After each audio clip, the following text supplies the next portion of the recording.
حضور 2-4 جملوں میں ساری بات سمجھا جاتے ہیں۔ ایک حدیث پاک اگر ہماری سمجھ میں آ جائے، ایک روایت نبی پاک صلی اللہ تعالیٰ علیہ وسلم نے فرمایا، خوبصورت مسلمان وہ ہے جو بے مقصد باتوں کو چھوڑ دے۔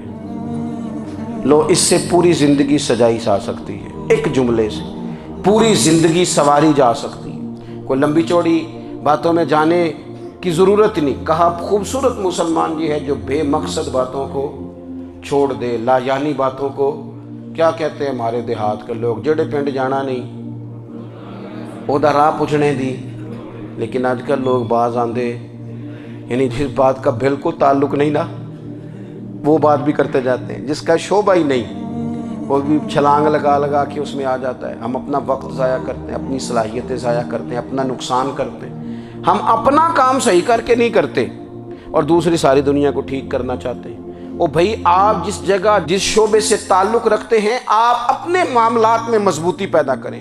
حضور نے اپنی فصاحت کے ساتھ، بلاغت کے ساتھ لوگوں کو قائل کیا، اور قرآن مجید کی تاثیر کا یہ اثر میرے کریم رسول نے دکھایا کہ رات کو جب حضور بیٹھ کے قرآن پاک پڑھتے تھے نا، جب یاسین والے نبی خود یاسین کی تلاوت کریں، جب طٰہٰ والے محبوب خود طٰہٰ کی تلاوت کریں، غور کرو نا، جب مدثر والے محبوب خود ان جملوں کو ادا کریں، یعنی جن کے بارے میں آیت آئی ہے، جب وہی یہ آیت پڑھیں کہ اِنَّا أَعْطَيْنَاكَ الْكَوْثَرَ، یعنی جن کا ذکر ہو رہا ہے، جب وہ یہ بات کریں کہ یا ایھا النبی انا ارسلناک شاہدا ومبشرا ونذیرا لتؤمنوا باللہ ورسولہ وتعزروہ وتوقروہ وتسبحوہ بکرۃ واصیلا، جن کے بارے میں آیت آئی ہے، جب وہ یہ کہہ رہے ہوں کہ ورفعنا لک ذکرک، جب وہ کہہ رہے ہوں والضحیٰ واللیل اذا سجا، ذرا اس کیفیت کو دیکھیں جب محبوب خود پڑھ رہے ہوں، اور جو حضور پر آئی ہیں اس کا ذائقہ، اس کا لطف، اس کا انداز بھلا کیا ہوگا۔ حضور جب رات کو پڑھتے تھے نا قرآن پاک، تو جو پکے کافر تھے نا، ابو جہل جیسے لوگ، وہ بھی جھاڑیوں میں چھپ چھپ کے مدینے والے کی تلاوت سنا کرتے، حضور کی تلاوت سنا کرتے تھے۔ یہی بہتر ہے کہ پردوں میں وہ پردہ پوش رہے، وہ اگر پردے ہٹا دے تو کسے ہوش رہے۔ رسول کریم علیہ السلام کی تلاوت کا سننا، قریب جانا، یہ اعجاز ہے۔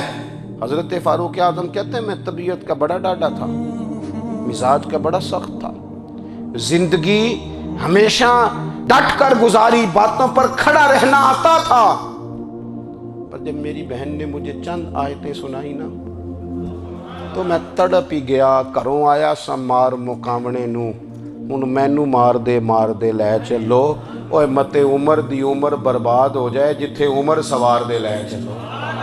یہ اعجاز ہے رسول کریم صلی اللہ تعالیٰ علیہ وسلم پر نازل ہونے والی کتاب کا۔ پھر حضور نے خبریں دی، نبی پاک نے خبریں دی، حضور نے فرمایا روم فتح ہوگا، وہ ہوا۔ نبی کریم علیہ السلام نے فرمایا شام فتح ہوگا، تو شام فتح ہوا۔ فرمایا ایران فتح ہوگا، تو ایران فتح ہوا۔ سراقہ بن مالک کہتے ہیں ایک گاؤں پر بھی مسلمانوں کی حکومت نہیں تھی، ایک گاؤں پر۔ حضور مکہ مکرمہ سے نکل رہے تھے، مدینہ طیبہ تشریف لے جا رہے تھے، ابھی راستے میں تھے، میں 100 سرخ اونٹوں کے لالچ میں معاذ اللہ حضور کو گرفتار کرنے پہنچ گیا۔ محبوب نے حکم دیا، حضور کا معجزہ میں نے آنکھوں سے دیکھا، میرا گھوڑا زمین میں دھستا چلا گیا، میں نے معافی مانگی، حضور نے معاف کر دیا۔ میں نے سمجھا اچانک ہو گیا ہے۔ یہ منوانا بھی بڑا مشکل کام ہے۔ شجر و حجر پہچان گئے، انسان کی نظروں میں شاکی رہا۔ یہ کچھ ایسے لوگ ہیں جن کو منوانا توبہ توبہ، ماننے کو تیار نہیں، دیکھ دیکھ کے بھی ماننے کو تیار ہے نہیں، ماننے کو تیار ہی نہیں۔ کہتے ہیں کہ میں نے پھر چاہا آگے بڑھنا، تو پھر زمین کے اندر میرے گھوڑے کے پیر دھنسنے لگے، پھر معافی مانگی۔ کریم تیرے معاف کرنے کی ادا پہ بھی قربان جائیں۔ یہ نہیں فرمایا کہ تو بار بار یوں ہی کرتا ہے، فرمایا معافی مانگتا ہے، جا میں نے معاف کیا۔ کہتے ہیں 3 دفعہ میں آگے بڑھا، 3 دفعہ حضور نے معاف کیا تو مسکرا کے فرمانے لگے تو یہاں مجھے گرفتار کرنے آیا ہے، وہ کیسر روم کا علاقہ فتح ہوگا۔ وہ کنگن جو پہنتا ہے نا ہاتھوں میں، بادشاہ کے کنگن معروف ہیں، وہ تیرے ہاتھوں میں آئیں گے۔ اللہ کرے آپ سمجھیں، یہ جو لوگ ڈری ڈری سہمی اور ہمارے بچے مایوسی کی معاذ اللہ باتیں کرتے ہیں، وہ دیکھیں حضور کس طرح کی گفتگو فرماتے ہیں۔ ابھی ایک گاؤں پر بھی اسلام کی حکومت نہیں، لیکن حضور کا خبر دینے کا انداز۔ کریم فرمانے لگے وہ کیسر روم کے جو کنگن ہوں گے وہ تیرے ہاتھوں میں آئیں گے۔ جناب سراقہ بن مالک فرماتے ہیں کہ میں مسلمان ہو گیا، حضور کا وصال ہو گیا، کنگن نہیں آئے۔ حضرت ابوبکر صدیق کا وصال ظاہری ہو گیا، کنگن نہیں آئے۔ جناب عمر کا دور آ گیا، سراقہ بوڑھے ہو گئے۔ کوئی بندہ پوچھتا نا کہ اب تو عمر ڈھل گئی ہے، زندگی کا پتہ نہیں، کہنے لگے نہیں میں نہیں جاتا،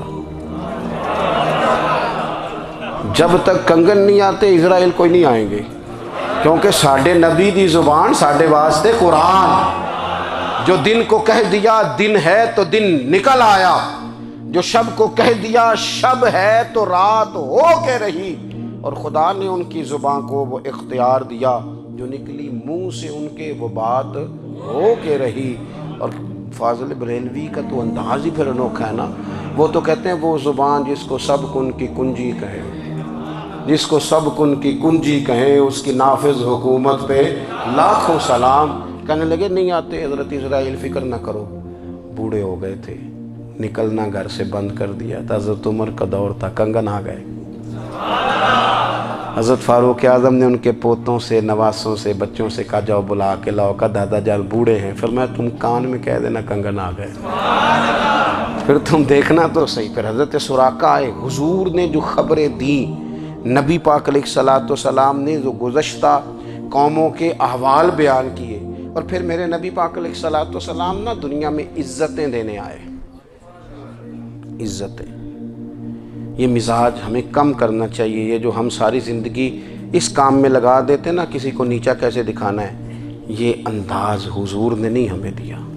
آپ دیکھو حضور تشریف لائے تو ہمیں پتہ چلا کہ حضرت یوسف جیسا سونا کوئی نہیں، حضور تشریف لائے تو ہمیں پتہ چلا کہ حضرت داؤد جیسی خوبصورت آواز کسی کی نہیں، حضور تشریف لائے تو ہمیں پتہ چلا کہ جناب عیسیٰ علیہ السلام کا فقر اختیاری کس طرح کا تھا، محبوب تشریف لائے تو ہمیں پتہ چلا کہ حضرت موسیٰ کا جلال کس طرح کا تھا۔ یہ تو حضور آئے تو نبی پاک علیہ السلام نے اس کی بھی عظمت بیان کی، اس کی بھی شان بیان کی۔ حضور نے بتایا کہ ابوبکر صدیق کی شان کیا ہے، فاروق اعظم کا مرتبہ کیا ہے، عثمان غنی کی حیا کیا ہے، مولا علی کی شجاعت کیا ہے، اہل بیت نبوت کی عظمت کیا ہے۔ حضور آئے عزتیں دینے، ماں کو عزت دی مدینے والے رسول نے، کہا جس کا باپ راضی ہو گیا اس کا رب راضی ہو گیا۔ فرمایا جو 2 بیٹیاں، 3 بیٹیاں، 4 بیٹی بہنیں یا 1 بیٹی یا بہن بیاہ کے آ گیا نا، جس طرح میری 2 انگلیاں جڑی ہوئی ہیں میرے ساتھ جڑ کے جنت میں جائے گا۔ رسول کریم صلی اللہ تعالی وسلم نے عزت دی، عزت دی۔ حضور عزتیں دینے، کوئی اعزاز نہیں، ان پڑھ بندہ ہے، سادہ ہے، غریب ہے، مزدوری کرتا ہے، ہاتھوں پہ چھالے، یا رسول اللہ اس کا بھی کوئی اعزاز ہے؟ قربان جائیں، میرے کریم نے عزت دی، فرمایا محنت کر کے روزی کمانے والا تو اللہ کا دوست ہے، یہ اینٹیں اٹھانے والا، یہ مشقتیں کرنے والا، یہ صبح دیہڑی پہ جانے والا، یہ بیچارہ جو اچار سے روٹی کھاتا ہے، تو نے ہر شخص کی قسمت میں یہ عزت لکھی اور آخری خطبے کی صورت میں وصیت لکھی۔ رسول کریم نے ہر بندے کو اعزاز دیا، عظمتیں دی، حضور عزتیں دینے آئے، نبی پاک علیہ السلام نے اعزازات دیے، حضور نے نوازا۔ یہ ساری چیزیں میرے رسول پاک کی تشریف، اور پھر یہ جو حضور کے صحابہ اور اہل بیت ہیں نا، یہ بھی میرے نبی پاک کی نبوت کی دلیل ہے۔ اتنی جلدی انقلاب آیا نہیں کرتے، وہ کل تک جو رہزن تھے حضور نے راہبر بنا دیے۔ وہ لوگ جو کل تک ایک دوسرے کے گلے کاٹ کے کھاتے تھے، ایک دوسرے کو مارتے تھے، تکلیف پہنچاتے تھے، برادریزم پہ لڑتے تھے، حضور نے بھائی بھائی بنا دیے۔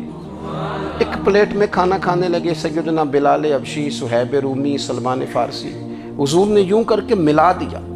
نبی کریم علیہ السلام نے تقسیمیں ختم کر دی دنیا میں۔ حضور کے صحابہ نے اپنا کردار اس طرح کا دکھایا، اتنا بلند کیا، اور صحابہ کرام علیہم رضوان اس کو دیکھ کر اتنی بلندیوں پہ گئے کہ گواہیاں اللہ کا قرآن دیتا ہے۔ فرمایا محمد الرسول اللہ والذین معہ اشداء علی الکفار رحماء بینہم تراہم رکعا سجدا یبتغون فضلا من اللہ ورضوانا۔ فرمایا یہ جو میرے محبوب کے ساتھ والے ہیں کافروں پر سخت ہیں، آپس میں نرم دل ہیں، تم جب بھی انہیں دیکھو گے سجدے کرتے دیکھو گے، رکوع کرتے دیکھو گے، تم انہیں دیکھو گے اللہ کی رضا کے متلاشی ہیں۔ انہیں ساری مادہ پرستی سے نکال کر محبوب نے رب کی رضا کے رستے پہ ڈال دیا۔ میرے نبی کریم سید عالم صلی اللہ تعالیٰ علیہ وسلم کی نبوت کے دلائل کے طور پر یہ ساری چیزیں آئیں۔ بس میں بات سمیٹنے لگا ہوں۔ حضور کا جو اخلاق ہے نا، وہ بھی نبی کریم علیہ السلام کی نبوت کی بہت بڑی دلیل ہے۔ وَإِنَّكَ لَعَلَىٰ خُلُقٍ عَظِيمٍ۔ محبوب ہم نے آپ کو نا خلق عظیم کا مالک بنایا ہے۔ کچھ لوگ سمجھتے ہیں صرف آپ کا بولنے کا انداز ٹھیک ہو تو آپ با اخلاق ہیں۔ نہیں بھائی، بولنے کا انداز ٹھیک ہونا با اخلاق نہیں، سچ بولنا اخلاق کی علامت ہے۔ آپ کا حق بات کرنا اخلاق ہے، آپ کا صحیح گواہی دینا اخلاق ہے، آپ کا اللہ تعالیٰ کی طرف سے آزمائش آنے پر صبر کا مظاہرہ کرنا اونچا اخلاق ہے۔ رب نعمت دے تو آپ کا وجود ڈھلتا جائے شکر میں، یہ اخلاق ہے۔ رب کریم اگر آپ کو کسی وقت کسی آزمائش میں اپنی حکمت سے ڈالتا ہے تو عزت نفس کو برقرار رکھنا، خودداری کو برقرار رکھنا، یہ اخلاق۔ نبی پاک نے اعلیٰ ترین اخلاق کی بات بتائی، اعلیٰ ترین۔ حضور نے لوگوں سے بیعت لیتے وقت کہا تھا میرے ہاتھ پر بیعت کرو، چوری نہیں کرو گے۔ نبی پاک علیہ السلام نے مختلف امور پر بیعت لی۔ حضرت حکیم بن حزام کہتے ہیں حضور نے میرے ہاتھ پہ ہاتھ رکھ کے کہا میرے ہاتھ پہ ہاتھ رکھ کے بیعت کرو کہ کسی دنیا دار سے سوال نہیں کرو گے، خودداری سے زندگی گزارو گے، عزت نفس جو رب نے تمہیں دیا ہے تم اس پر راضی رہو گے۔ لوگوں کی جیبوں کو ٹٹولنا، دوسروں کی دولتوں پہ راج کرنا، دوسروں کے مال پر نگاہیں ڈالنا اللہ کے حبیب نے پسند نہیں فرمایا۔ فرمایا بیعت کرو کہ تم کبھی کسی سے سوال نہیں کرو گے۔ حد ہو گئی۔ نبھانے والوں نے پھر اس عہد کو نبھایا اور کمال کر دی۔ حضرت حکیم بن حزام گھوڑے پہ بیٹھے تھے، ہاتھ میں درہ تھا، وہ زمین پہ گر گیا، قریب غلام کھڑا تھا۔ حضرت حکیم بن حزام خود گھوڑے سے اترے، درہ اٹھایا، دوبارہ گھوڑے پہ بیٹھے۔ غلام عرض کرنے لگا حضور مجھے بتا دیتے میں اٹھا کے دے دیتا۔ آنکھیں چمک اٹھیں، فرمانے لگے کیسے بتا دیتا؟ اپنے رسول سے وعدہ کیا ہے کبھی کسی سے سوال نہیں کروں گا، کبھی سوال نہیں کروں گا۔ اللہ کے محبوب نے ہمیں اعلیٰ اخلاقی قدروں کی بات ہمیں سکھائی ہے۔ ہم دیکھتے ہیں کہ بڑی جلدی 2 4 5 لوگوں کے غصہ دلانے پر ہم ساری اخلاقی حدوں کو کراس کر جاتے ہیں۔ دوستو ہمارا ایک ویژن ہونا چاہیے، ہمارے ذاتی رویے بڑے معتبر ہونے چاہیے۔ لین دین کے معاملات کے اندر مسلمانوں کو بڑا صاف ستھرا ہونا چاہیے۔ ہمیں اپنی معاشی زندگی میں روزمرہ کے معاملات میں ہماری توجہات کا مرکز صرف اللہ رسول کی ذات ہونی چاہیے۔ رب کریم نے اپنی حکمت سے کسی کو کتنا دیا ہے یہ اس کی حکمت کے تقاضے ہیں۔ ہمیں اس نے جس رنگ میں جس حال میں رکھا ہے ہمیں اپنے رب کی رضا پر بہت زیادہ مطمئن ہونا چاہیے۔ اچھا پھر ایک اور بات، جن چیزوں کو ہم نے دکھ بنایا ہے نا یہ تو وہاں دکھ تھا ہی نہیں۔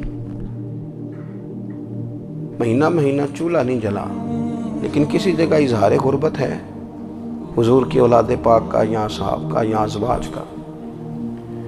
مہینہ مہینہ چولہا نہیں جلا، لیکن یہ اخلاق عالیہ کا حسن دیکھو۔ اپنے گھر مہینہ مہینہ چولہا نہیں جلا، جو مانگنے آیا اسے جھولی بھر کے عطا فرمایا، کوئی دروازے سے خالی نہیں گیا۔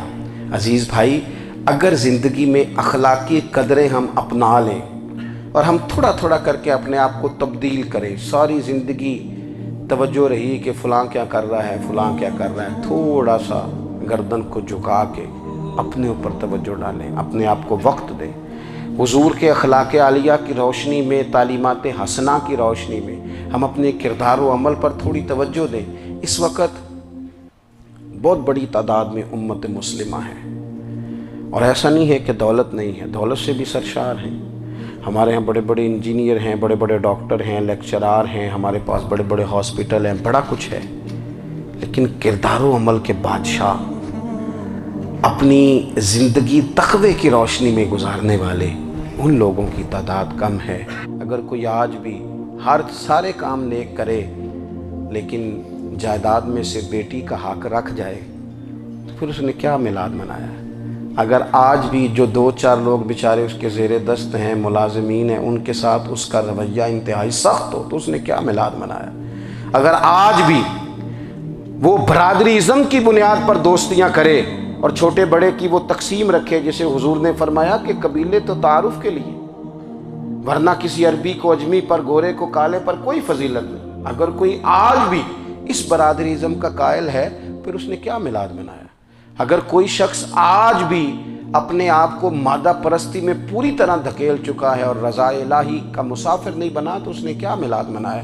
اپنی طبیعتوں میں روحانی تبدیلی اور وہ خاص افکار جو حضور اپنے غلاموں میں پیدا فرماتے ہیں، ان افکار کو پیدا کرنا، سوچوں کو بدلنا، سوچوں کو، نظریات کو بدلنا، اپنے روزمرہ کے معاملات کا جائزہ لینا کہ ہم کس طرح آگے بڑھ سکتے ہیں اور کس طرح ہم ایک بہترین امتی اور ایک بہترین مسلمان بن سکتے ہیں، اس پر توجہ دینا، یہ میلاد ہمیں سبق دیتا ہے۔ اللہ تعالیٰ مجھے اور آپ کو عمل کی توفیق عطا فرمائے۔ آخر دعوایا ان الحمدللہ۔